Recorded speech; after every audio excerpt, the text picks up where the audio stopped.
but saw much good in it. Because I till then was convinced, it was all about social evils. So how could Gandhi, a reformer and such a humane person, be a Sanatan Dharmi?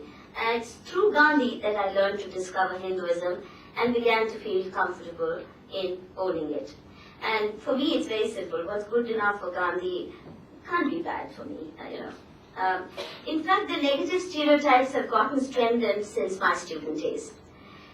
I want to share this little incident. Just about 10 days ago, I asked one of the young interns working with me to create, and she's from one of the typical elite institutions heading for an American university. I asked her to create a special account on Google for our Hinduism study network, so that I didn't have to type all the names separately. I said, ek mail mein sare mail chale jayenge, to uska Hinduism network ka kar do. Believe you me, she looked at me shell-shocked. She couldn't believe it that I wanted to use this term and said it to me openly. She said, I don't think you should use that term, ma'am. Google may not allow such a network. It is as though I had asked her to create an account in the name of Nazi party or some Talibani terrorist group. And it took me a while to convince her that it was not as dangerous as many other words that she thought are unacceptable. The word Hindu has indeed acquired many negative associations because in international media and scholarly journals, there is an obsessive focus on pogroms allegedly masterminded by forces of Hindutva.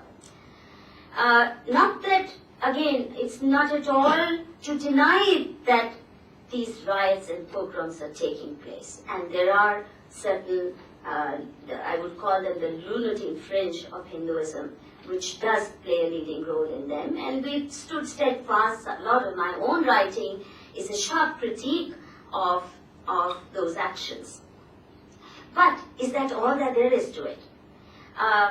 A few days ago, I decided to do a quick survey of articles published in Economic and Political Weekly, one of the most prestigious academic journals coming out of India. When I typed the word Hindu in its search window, I got over 85 articles published since 1999. This is a quick survey, and I'm going to follow it up with a more thorough one of many other journals.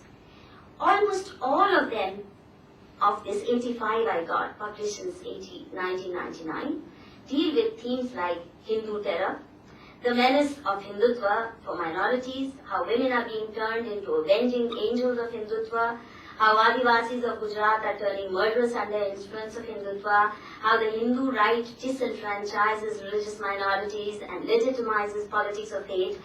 And they have titles like Semiotics of Terror, dealing with sadism of Hindu Rashtravadis, Caste, Hindutva and Hideousness, that's another title, Adivasis, Hindutva and post-Godra rights in Gujarat, and so on and so forth. Almost all of them. Out of 85 odd articles, I could find only 2 that did not have an outright negative take on Hinduism and Hindu leaders.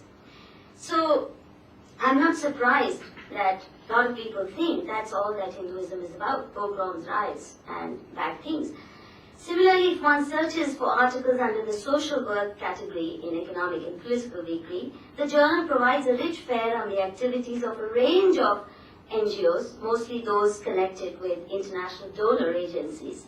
They invariably get glowing accounts of their work. But there is not a word about social and educational work undertaken by organizations that identify themselves openly as Hindu, including those that are managing vast networks of educational and healthcare institutions. The Radhaswamis, they're running a whole township and following runs into lakhs and crores, but they are not considered worthy.